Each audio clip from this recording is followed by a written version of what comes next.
Okay, thank you so much, Pastor Ray. Di ta maglangan. Kay di ta mo lapas o Kala City. Amen. Okay, good evening all. Please all stand. Let's read Numbers chapter 14. Thank you, Pastor Ray. Salamat, Ma'am Gemma. And to all the members of this church, thank you for this opportunity. Okay, salamat sa atong missionary nga ni akaron bago pang naabot. Salamat sa Dios nga kining simbahan who really love missionaries. Amen? Salamat sa Dios. So, Numbers chapter 14. So, let's read 1 to 14. Okay? Numbers chapter 14, 1 to 14. Then, let's jump to 2 Timothy chapter 1, verse 7. Okay. So, just let's read this quickly. Amen? Ato ning basahon, unya paspasan na to gamay. Okay, for the sake of time.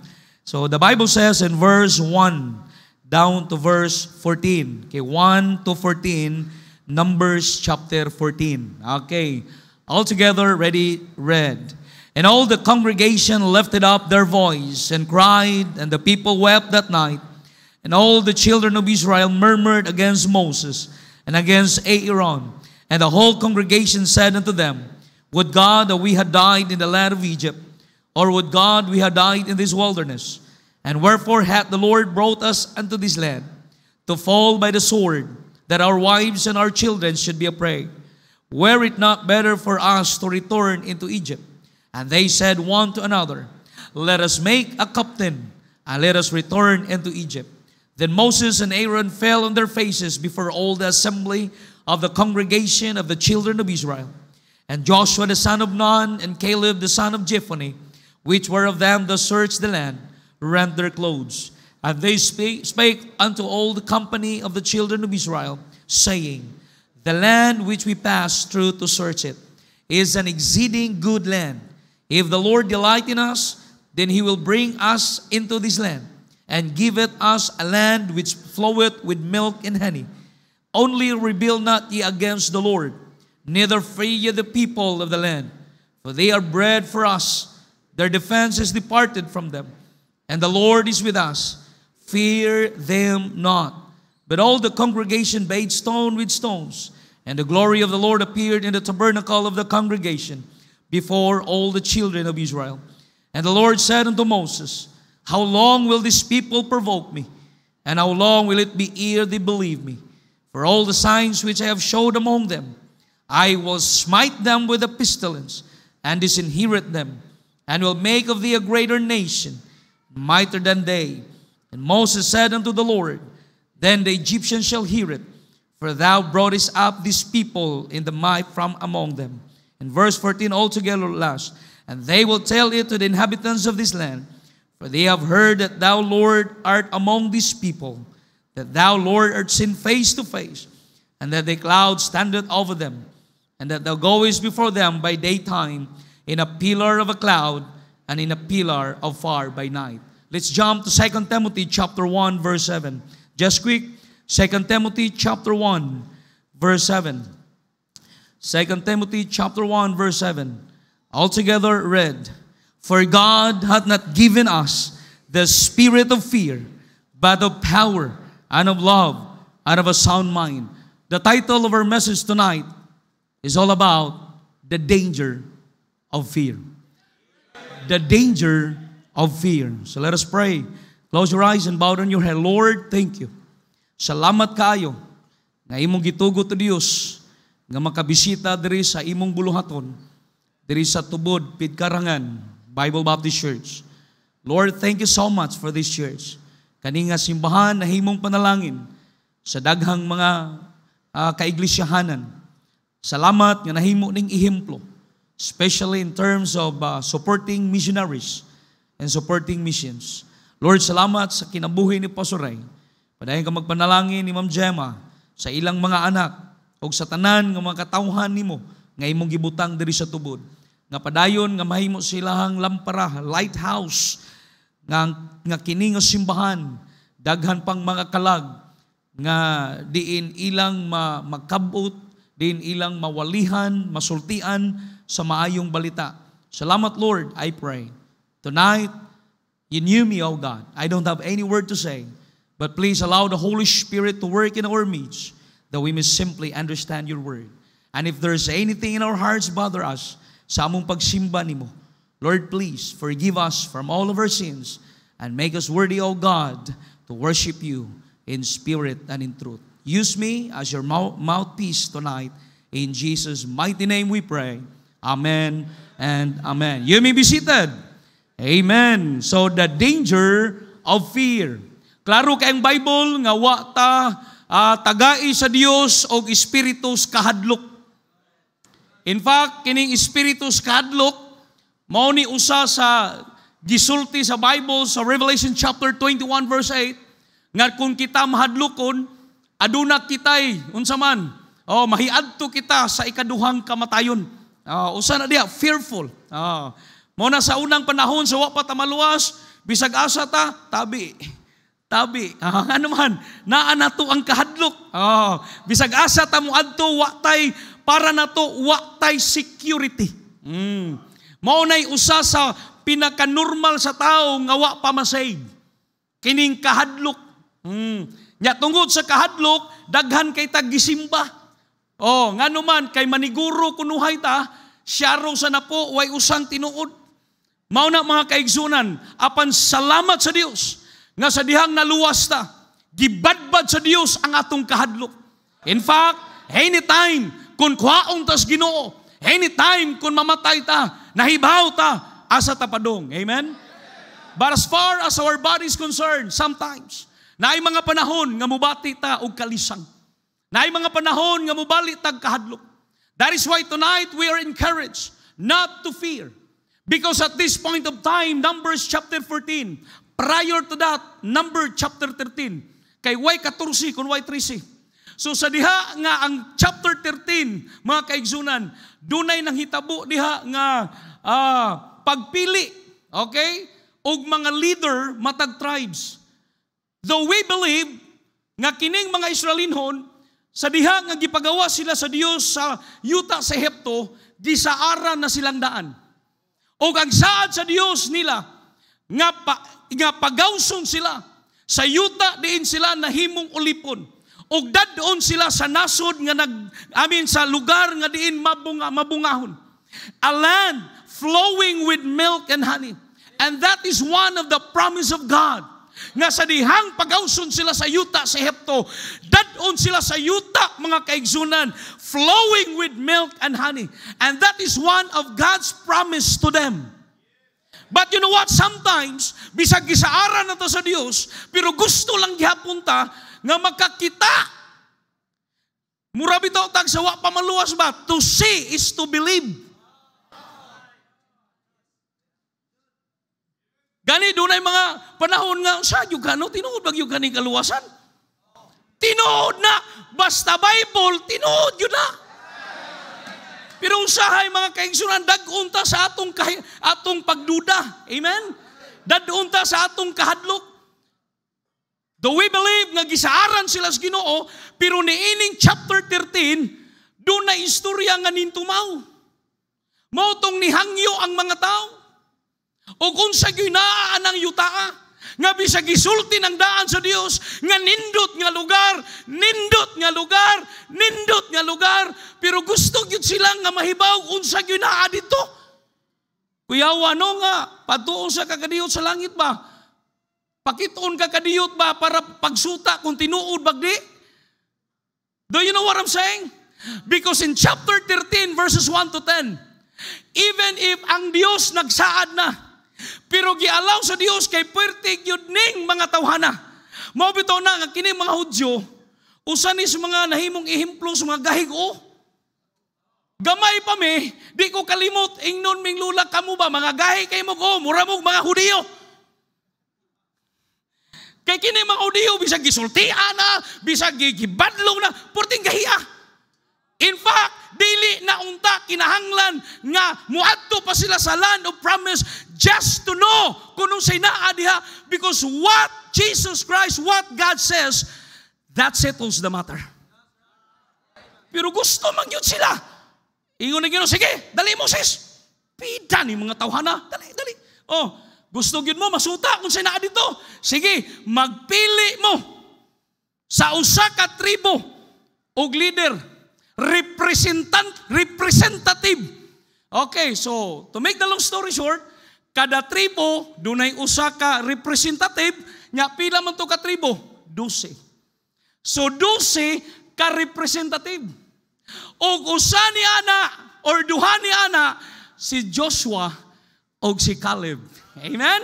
Okay, si Joshua og si Caleb sa chapter 13 na. I-relate lang ako gamay. Okay, sa di pa tamatos mga puntos. So pila istorya natigayon. So ilag yung giadto mga kaigsunan. In fact, sa dihang naabot sila dito, naabot sila sa lugar nga school. Dito school ha, eskwelahan. School, one of the region in Palestine. O sa naabot sila dito sa school, nakita nila nga aduna dito'y clusters of grapes and pomegranates.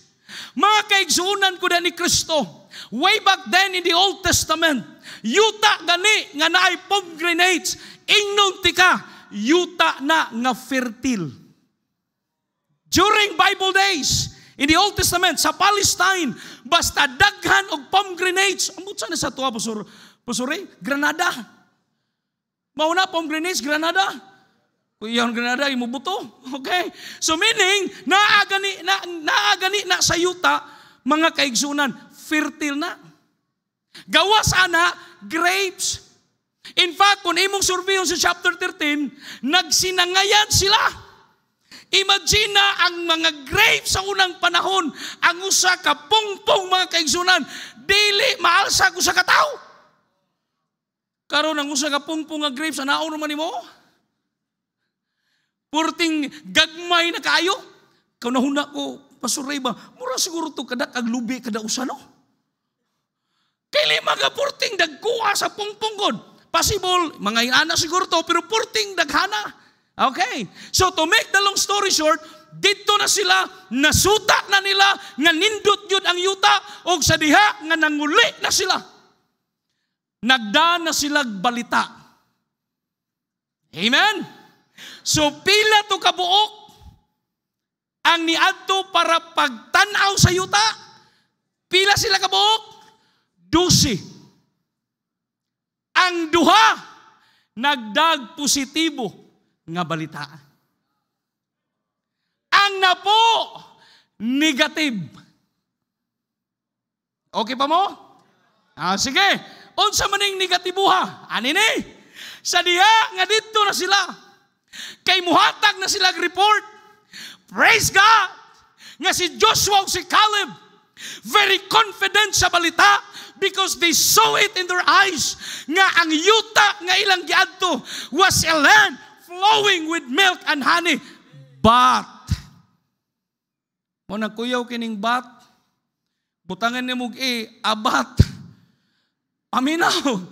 But, yes, pero dunay mga dagkong mga tao, mga giants na muyo dito, gitawag mga anak ni anak. Muna yung Bible no, di kaluwas, kagsabot. 5 ka, the children of anak. Sa ito pa, mga anak ni anak. The children of anak, God. So mga anak ni anak, what I'm trying to say, nga kining mga anak kites, purtining mga dagkwa. Kung sa ato pa ni mga hybrid ba?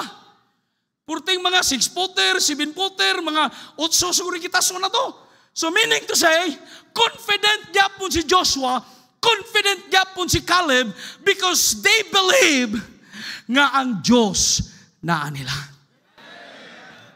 The only way, the only thing nga confident ka sa imong kinabuhi is when Jesus Christ is in your life. Kanus amang ka kumpiyansa sa imong kinabuhi sa panahon nga na kay Kristo. And I believe Joshua and Caleb is very confident nga musod sila sa yuta, mga kaigsunan, because not only that land is flowing with milk and honey, but they believe that the God of Israel is their God. Ingon ko si Caleb God, we can do it even once. Mahimo ni nato sa pagsud sa yuta bisag kausa lang, we can be able to enter that land even at once. Because the Lord is with us. Prior to this, please kuno ko. Numbers chapter 13. The 9 verses, katapusan nga mga siyam ka mga bersikulo. Let's read this. Numbers chapter 13. Okay. Verse 26. And they went and came to Moses and to Aaron, verse 26, chapter 13, and to all the congregation of the children of Israel, unto the wilderness of Paran, to Kadesh, and brought back word unto them, and unto all the congregation, and them the fruit of the land. And they told him and said, we came unto the land whither thou sentest us, and surely, notice the word, surely. Ang uban ningon man, pag sure, sure God.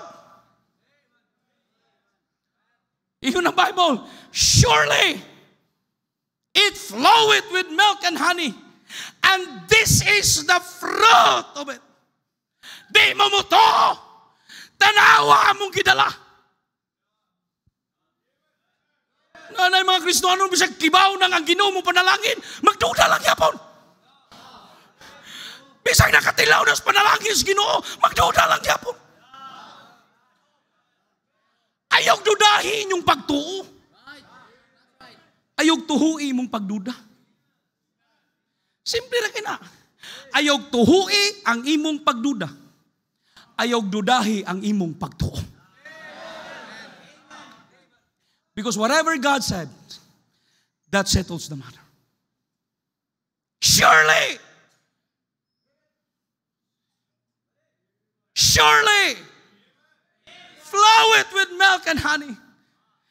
And this is dinistoryara tanawa.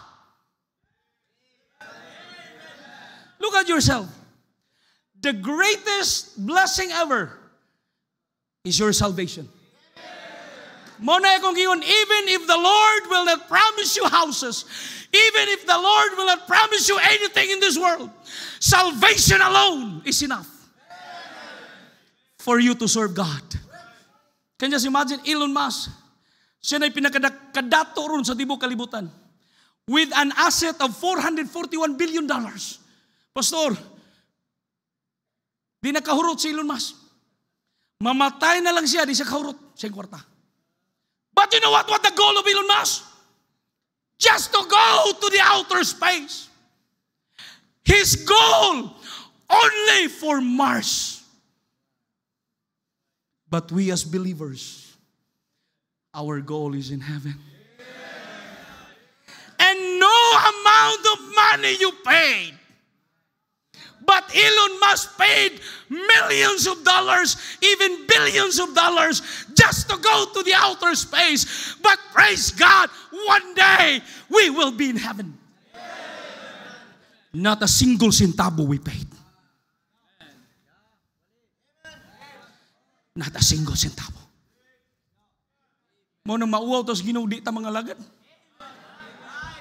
Look at our missionary. They leave their comfort zone. Why? Because they realize that one day mubiya ta aning kalibutan na. Way mugamot diri. Amen. Surely floweth with milk and honey. Verse 27. And they told him and said, we came unto the land whither thou sentest us.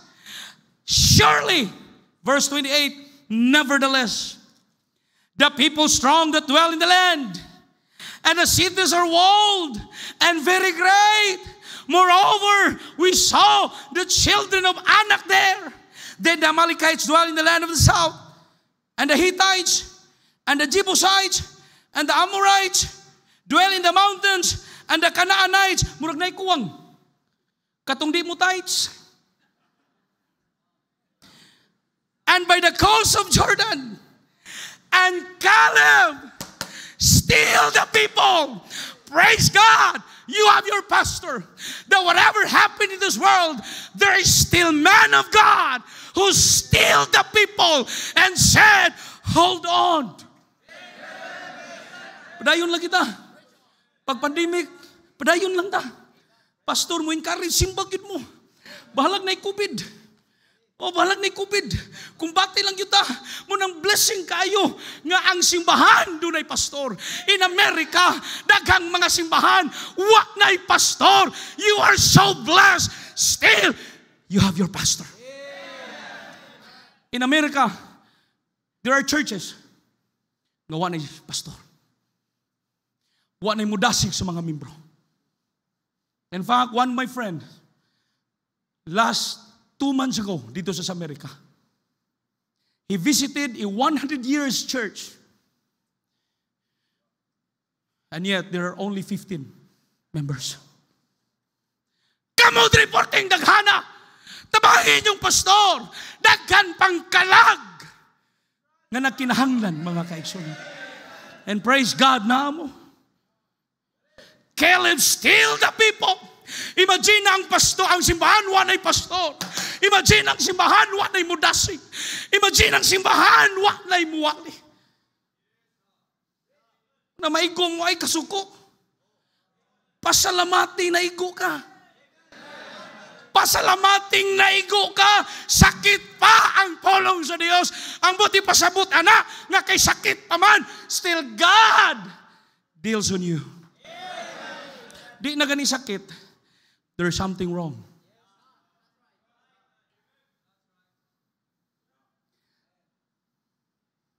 But the people stilled by Caleb. You know what Caleb said? Let us go up. Let us go up in mission. Let us go up in mission. We still have a mission to do. Before tamuadtog langit, there is still mission to do. Amen. The Bible says, let us go up. Not twice, not thrice, not 4, not 5, but once. At tuon tanong yuta, bisag daghan pa kina dihang kontra, we can be able to enter the land not twice, not thrice, not 4, not 5, but once. Pangutana, unsa may kisaligan ni Caleb o ni Joshua? Nga kunin mong kwintahon, napo biya tong kontra. Buti pasabot ka tong gadag negatiba. Muna usay sa church, labi nagdaghan mo ituhuan, dili. Usay ang majority mo ituhuan, no! Ang tuhuan, ang tinuod. Kaya usay makaingon ta dihado ning duha, muragwa ni kasulti ning duha, kay ang napo maugay nagsulti. No!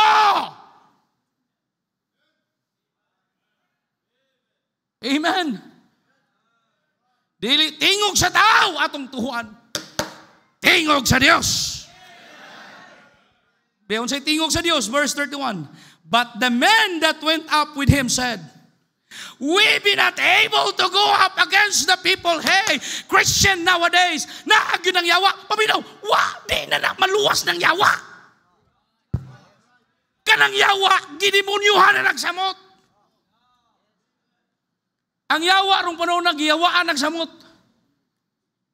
Muna di ta magpada, daghang hunghong si yawa. Labi ang Bible student? Ay, nagtiwas eh. Manarbaho pa mo? No! Ay pada sa hunghong siyawa. Tanawa ang napo. Ingon ang napo, we be not able to go up against the people for they are stronger than we. Yes, human point of view, di yun takabuntog siyawa. In human point of view, we cannot defeat the devil. But praise God, we have the God in heaven who fight for us. And whatever obstacles, whatever problems we had, God is able. God is able. Amen. Tanawa, Sige lang, mahuman rin kita ron. Ingon dere, we be not able to go up, for they are stronger than we, and they brought an evil report. Evil report ay tuo. Amen? Ang singko sa Bible, for they are stronger. They brought an evil report of the land, which they searched unto the children of Israel, saying, the land through which we have gone to searches is a land that what? Eateth up the inhabitants thereof. And all the people we saw in it, wow, are men of a great stature. And there we saw the giants, the sons of Anak, which come of the giants, and we were in our sight as grasshoppers, and so we're in their sight. Therefore tonight, I would like to remind you the danger of fear. Look at the result of their fear. Verse 1, chapter 14. The result of their fear. Tanawa, verse 14. And verse 1, chapter 14. And all the congregation lifted up their voice and cried. And the people wept that night. Imagine kung magdakag evil report, makaamong ka. Imbis madasig ang Kristuhan noon, gadakag negative, mubakslide na noon. Imbis magpadayon, ikahinungdan nga di na magpadayon.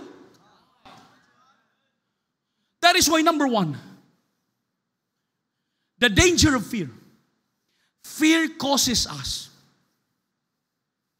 to look backward instead of moving forward.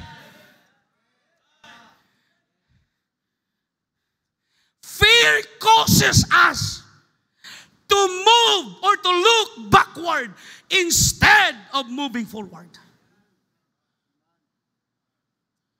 Amen? Tanawa sila, Pastor. Imbis mo tuo sila ni Caleb o ni Joshua, ang ilang gituhuan ang napo nga negative. Kung sinitabo, nanghilak sila.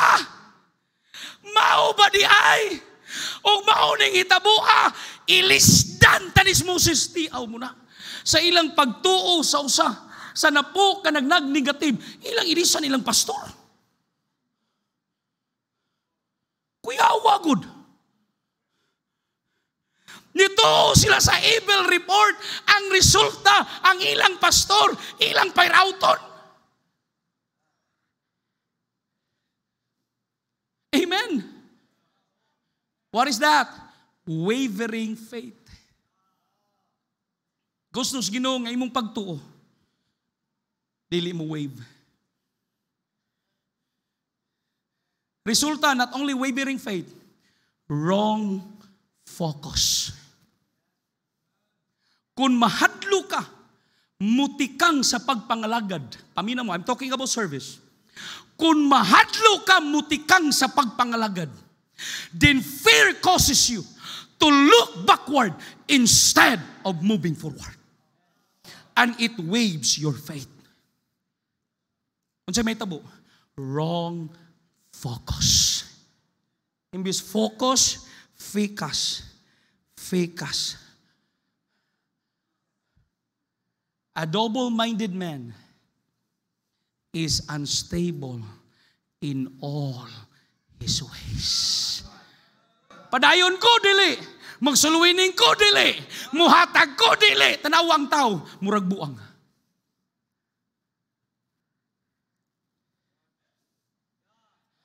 Amen? And it will lead you, mga kaigsunan, number 3, paliho ko dahi. Tanawa. It will lead you not only a wavering faith, a wrong focus, but a worldly followers. Mag-negative gani kas Ginoo, di yun masipyat ang Bible. Inigbiya nimo ang imong mga kauban, taga-kalibutan.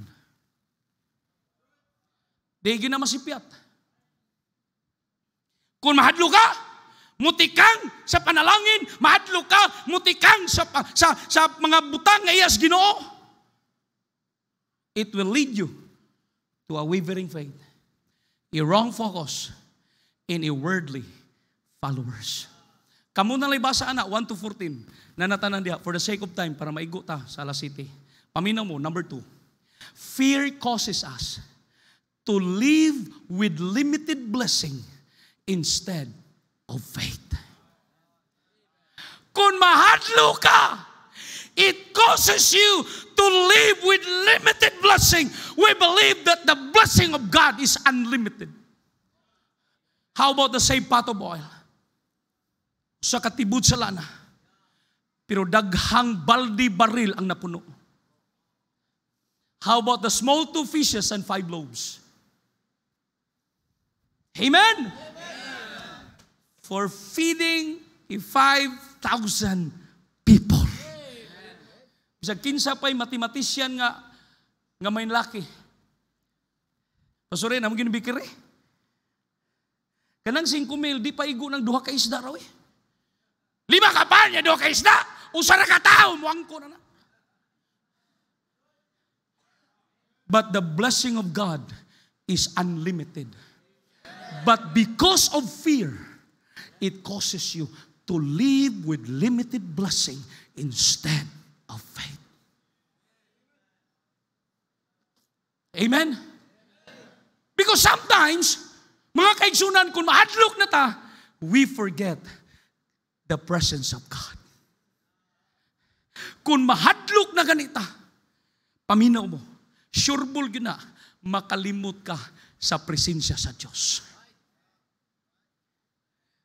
Yes, after we got saved, di na mubi ang Ginoo na to. Pero kung mahadlok na ganita, malimot ka nga ang Diyos uban nimo, then you forget God's provision. Malimot ka. Kana bitong mahadlok ka, malimot ka. Hala, wala tayong pagkaon. Siya naman eh. Nalimot ka nga, nagluto pa ni kaghumba. Nabalaka ka sa inyong paniudto. Nga nag-andam na kadaan pagkapamahaw nga ako sa nilutoon daan para paniudto. Nahadlok ka, nalimot ka. You forget God's provision. Because of fear, you forget God's power. The power of God are always available to all Christians. Di lang nako ni Pastor Ray, missionary, but to all of us Christians, the power of God is always available. Amen? Wow. Salamat sa Diyos. Sometimes we forget God's promise. God promised us blessing. Ayaw kahadlok. Just be faithful. Because a faithful man shall abound with blessing. Then number 3, tanawa. Not only fear causes us to look backward instead of moving forward. Faith causes us to live with limited blessing instead of faith. But also fear causes us to live with division instead of fellowship. Tanawa na, mahadlo ka, di na ko musimbaw, gilutos ko ni mama, gilutos ko ni papa, di na ko musimbaw, asa naman ka? Sungasong, nagidagang di ganahan sa atong pagtuo. When I decided to go to Bible college, my father is yet saved. Di pa eskwela pa ko, Pastor Ray. Nyawa pa man yun siya kakita, yun siguro ba, ganahuna siya, nga nausap na ko, because my life is in drugs for 9 years. At the age of 11 to 19 years old, for 9 years, I ruined my life in the world, pushing drugs in our place. But praise God, once upon a time, the church where I pastoring right now, I was once upon a time a visitor. And without my knowledge that the pastor is my lolo. Kaya si Mansit, kagamay na sa sangat. Di ara ko ako nakaibaw nga ang pastor akong lolo, igagaw sa akong lula, side sa akong papa, nga asawa sa pastor, igagaw pag yun sa akong mama, sa akong lula, side sa akong mama, both sides sila. But when I decided to go to Bible school, after 2 months, nga naluwas ko. Ni-school lang ako computer engineering for 2 weeks. Sa CIT, Pastor. Huwag ako'y kalipay. Gaimpake ko daan. Because I know my dad. I know him very much. One Monday morning, pack up na tanan, Pastor. Bahala kung sa akong papa. Huwag ko masayop. Pag-decide na ko, gikulata ko. Buang ka! Nagtuokog na tarong na ka! Mag-usaman ka! Magpastor-pastor ka! Wa na'y kwarta! Bidanog, nabuhi pa lang tato siya karon bagay, patay naman. Muingon sa siguro ito siya, naamaday, no? Kaya ang Diyos nga itong gilagran, buhi ni. Pastor, bunog ko. Padung ko sa Bible school, bunog ko. But that's decision in my life. Leads them to salvation. Maunang pati kangun kag pagtuo para ipakita sa Diyos unsa siya kakamanan. Tingana lang ko, Pastor, niuli ko. Sadong, unsa may naa sa inyong simbahan. Bible school lang wala. Niuli ko. Praise God. They got saved. And my mom, serving the Lord in California, mano nagkaadto silang Pastor Abrot. Please, share Pastor Abrot. Pastor Ray. And I was so happy. Maunang patikangon yung kagpagto. Sila wa mo tikang, naadlok sila. That is why fear causes us to live with division instead, mga kaigsunan, of fellowship. Pagkanindot, mga lagad gas Ginoo. And you see, the people of God. Mauning mga klasihas, mga tao, nga imong ika-fellowship. Wa ni sa una na to, Pastor Bardo. Pastor Ray, wa ni na to sa una. Ang ato mga barkada, palahubog. Nya ka na mga palahubog po na. Pero salamat, gihawas tas Ginoo. From darkness to light. Nya di ta mo tuo. Nakalabang na ta sa impyerno. Nya bukas mausa. Impyerno gani gilabang na to, nya bugas di mo hatag ka Ginoo.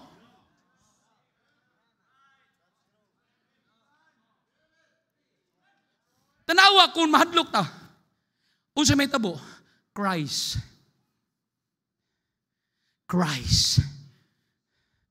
Daghang Kristohanon gahilak ron sa tago. Kay wa na sila sa kabubuton sa Ginoo. Di ba sa verse 1? They cried and wept all the night. Unsa may tabo? Not only Christ. Consequence. The consequence of fear, division. Tanawa ang mga Kristohanon nga wa na mga lagas Ginoo nindot ba ilang kinabuhi. Now let me share to you. Kay basi bunal na imur karon nya moingon lang gyapon ka pagsulay. Ang bunal kana nang nibiya kas Ginoo. Ang pagsulay is when you are in the midst of service. Ay pagsulay. No sa Kristohanon di ka balik, bisig gibunala na moingon lang gyapon, pagsulay ra gyapon eh. Yapag. Kabaw ka kung say worst, not only Christ, consequence, casualties. I saw it in my 25 years of being a Christian. Nami usa ka young people na di gyud pa to o babay. Sa wa pa mo trabaho, faithful kay simbahan. Pagkatrabaho, nakauyab og unbeliever. Bisa kung sa og badlong, di na patuo. Di na mo simba. Usa ka adlaw niya nagasakay siya siyang uyab nga unbeliever. Na disgrasya sila. Ang iyang uyab, way tatsa. Siya daghang pangus. Daghang mga chances nga gihatag ang Dios sa ato. Kaya ang Ginoo sa di pa namubunal, muhatag pa naghigayon. But please, do not provoke God. Kung siya yung Ginoo, day mo, then I will send pestilences. Amen. Then last but not the least, fear causes us to live out God's plan in the future. Fear causes us to live out God's plan in the future.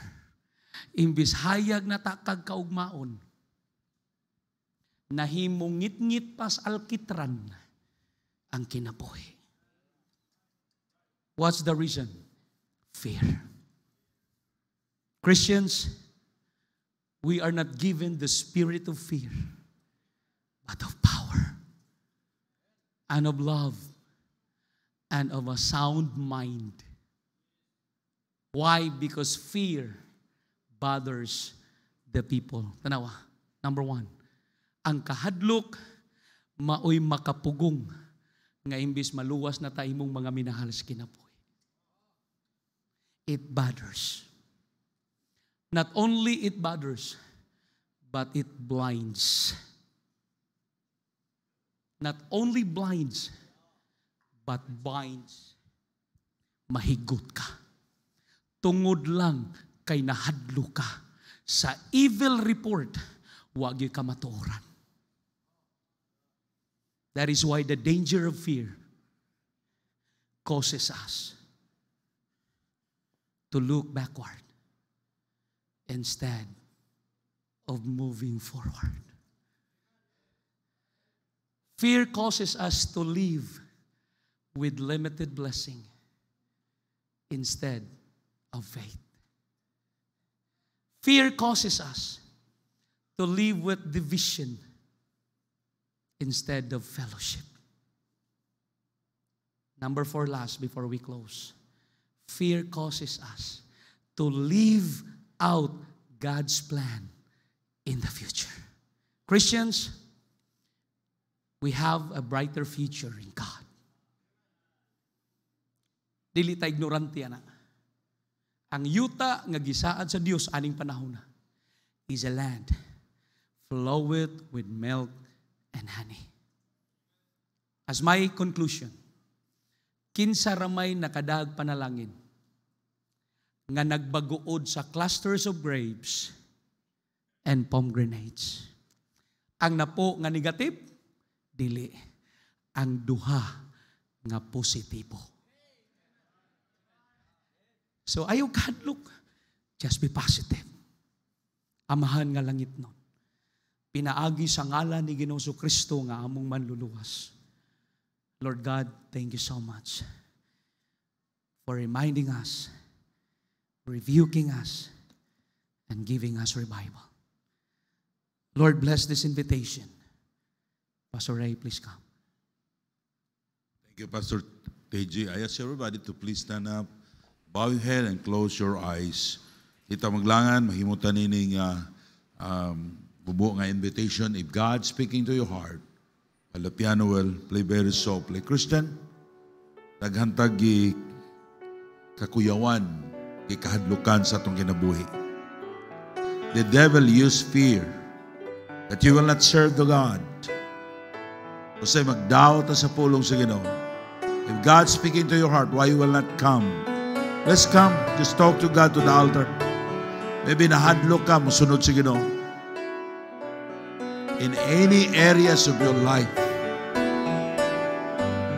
Maybe in tithes and offering. Maybe in telling the people about the gospel.